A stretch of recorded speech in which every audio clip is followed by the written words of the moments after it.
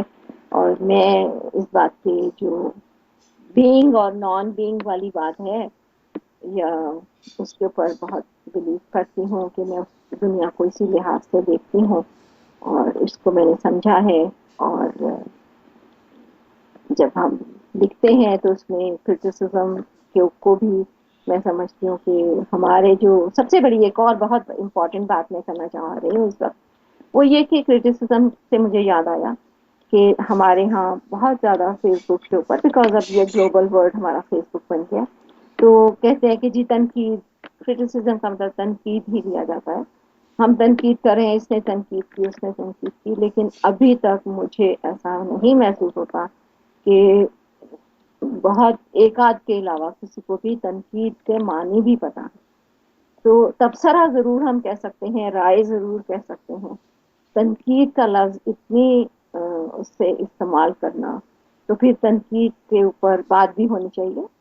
Criticism کیا ہے، criticism کیسے ہوتا ہے، اور اس کی کیا فلسفی ہے. اسی طرح لنگوسٹک میں جو میں کام کر رہی ہوں اس کے لیے بھی میں سمجھتی ہوں کہ یہاں پر ابھی بہت سی لوگوں کو بہت سوچنے سمجھنے کی ضرورت ہے. اسٹرکچرلزم کی اور بجانڈ اسٹرکچرلزم کی، اور یہ ساری باتیں، بہت ساری باتیں دل میں آتی ہیں، اور اتنا سارا بات کی جو کر سکتے ہوں میں.